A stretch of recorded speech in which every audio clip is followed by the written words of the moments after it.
clay is mud, a very special type of mud, a sticky mud. Most clays need to be baked in a kiln, which is an oven for clay, and kilns get as hot as a volcano. The Maasai are a group of people who live in Kenya and Tanzania, which is in Africa, one of our 7 continents. They are well known for their distinctive customs, dresses, and jewelry. Each bead from their necklaces are handmade. The beads were usually made from clay, wood, and bone. Alright, so today we are going to be making beads that we can use to make a necklace or a bracelet, or you could even do a keychain if you'd like. So the first thing we're going to do is we're going to take a little bit of our clay off, and we're going to start with a sphere. We're going to make a ball. So you're going to roll that little bit of clay up in your hands, right on your palms. Alright, and now we have a kebab stick. We have a sponge, and we have a cup of water. So if you see any little, looks like some lines or cracks, you can take your sponge, make sure you squeeze it out really good in that water, and you're just gonna rub it along there, and that's gonna work as an eraser. It's gonna erase all those lines. Our kebab stick. Now we want our beads not to be too small. We need them to be thick enough that we are going to make a hole through our bead, just like that. And this is where the string is going to go. And you're probably going to get a little bit of the clay that's come up. You can just push that back down around the bead. You could use your sponge to smooth that out a little bit. And we have our first bead. So we're going to set that aside. So we made a sphere. Now, why don't we make a cube? So we're going to start by making another sphere, rubbing it in our palms. And again, remember to make it thick enough. And we're going to pinch down. And then we're going to pinch, and we're going to keep rotating our shape. You can even use both as we form that cube. And there is your cube. So what we need to do again is taking that kebab stick, we're going to push it right through, and there we go. Now you have your cube bead. So again, you can take your sponge, smooth any of that out, and we're going to keep doing this till we have enough beads for a keychain or a necklace.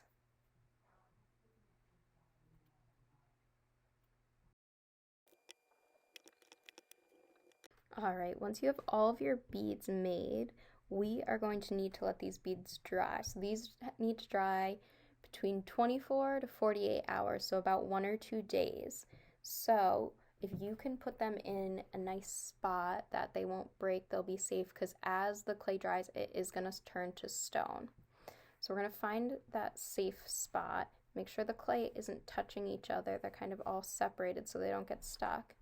We are going to need to clean out our sponge, clean our kebab stick, and rinse out our water cup in the sink.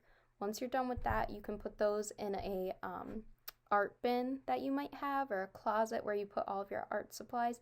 Any leftover clay needs to go back into the Ziploc bag.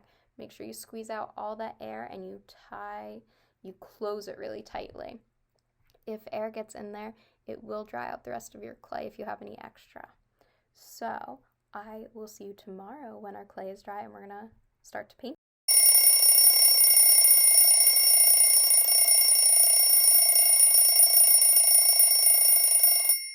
Alright, so all of our beads are dry now. They've turned to stone. They're very hard but very fragile, so make sure we're holding them so carefully. We are going to start to paint them. So you might want to put on an apron or a shirt that's okay to get messy. When you open the tops of your palettes, your different paints, it's acrylic paint, and sometimes it will splatter a little bit when you're opening it, so be really careful, and it does stain clothes, so you just want to try and avoid anything that you don't want to get paint on. So you can use your kebab stick again, and what you can do is you can almost kind of use it as like a little holder while we're painting.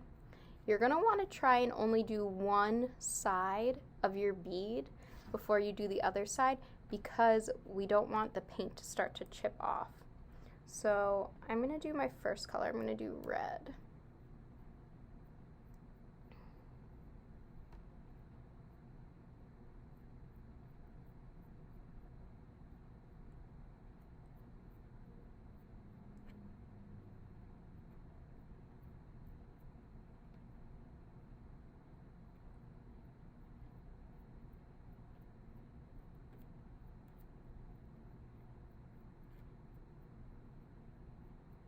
Alright, so I'm going to try and let that dry. I'm going to put it down, only letting the clay side touch. I don't want the paint to go onto the table, or if you're using a mat. So you're going to want to wash your brush while you're waiting for that to dry. Another way to paint the beads, also, you can hold it with one hand and do just the top.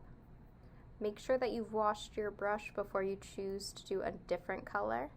Want to make sure that we don't make any brown colors. When we mix all of our colors together, we get brown, and sometimes artists want to make brown, but if you make brown with all of your colors, we're not going to have any other colors, only brown. Alright, so I have that one painted. Try and set it on the clay side down. Wash my brush again, and I'm going to keep doing this with all of my beads.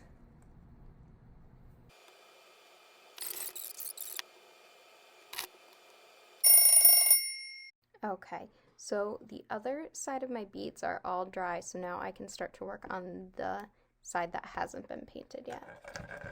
My paintbrush. Okay, so I'm going to start with the red one that I have that's on the kebab stick. So I'm just going to turn it over just like that, so that the part that I need to paint is facing up towards me.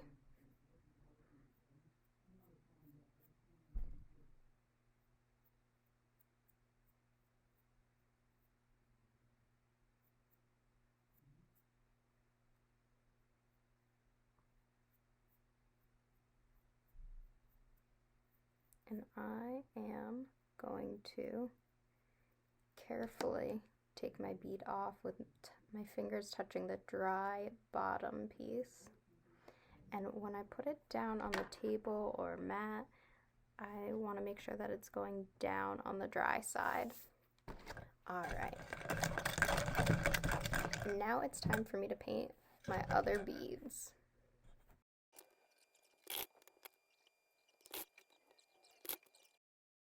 Alright, so now I need to let my beads dry completely again. I would give them at least 1 to 2 hours to completely dry before we do our sealer step, which is one of the last steps before we can start threading them onto our string. So I'm going to set them aside. I'm going to go wash my brush. I'm going to wash out my palette. If you still have paint in your palette, you can just close those lids, or you can go wash them in the sink, and those paint pods are something that you can reuse, or you can feel free to donate them back to the studio. If you are just going to throw them away, we will gladly reuse them, but it's also something that you could use to keep like little gems in, anything. So let's go get cleaned up, and then we'll meet back again once our beads are dry. Okay, so now my beads are completely dry. I'm ready to add the sealer. And the sealer will be labeled Mod Podge, so you can lift that top up, grab that out. Mod Podge is a mixture of glue and water, and it's going to seal up our paint, which means that it's going to make sure that our paint doesn't chip. So again, we're going to need our kebab stick for this, and you can put your bead right on it, lay it on there. I'm going to take our paintbrush, and you're going to notice that the Mod Podge is really liquidy. It's going to give our beads a nice glossy, smooth finish.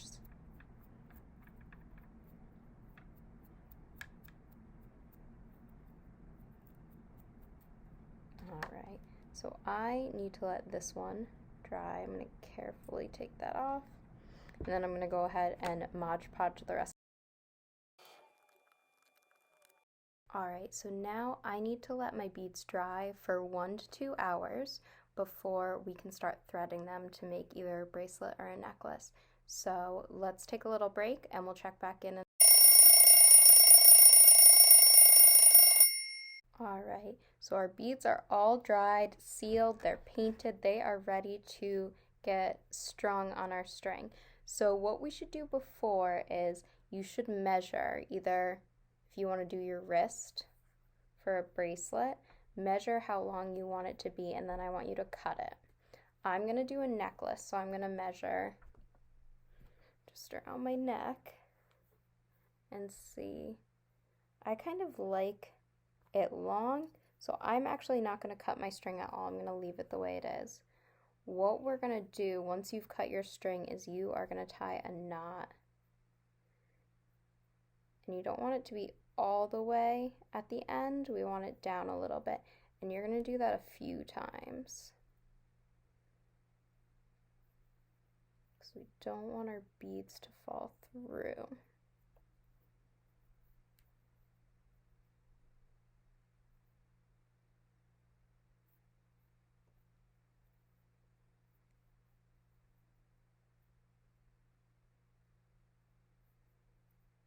Alright, so now on the end of the string that has not been knotted, I am going to start to thread my beads through. Drop my string. Alright, my string is peeking through, so I'm going to pull that.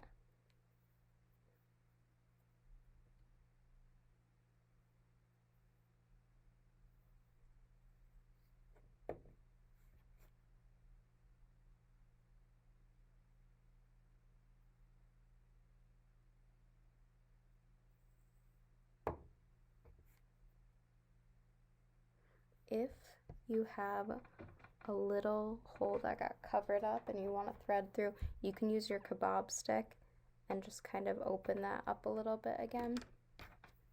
And then it should be easier to get that string through.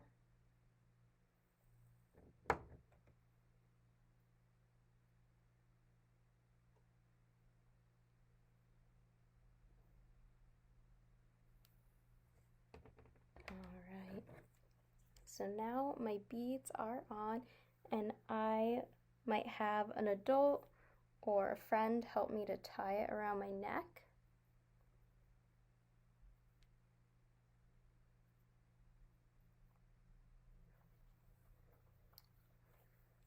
And there we go.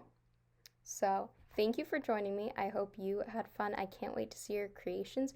You can have a parent post them to one of my social medias, tag Shell&Bee Studio in it, or they can send me a picture through email. I'd love to see what you guys made. This was so fun. Thank you.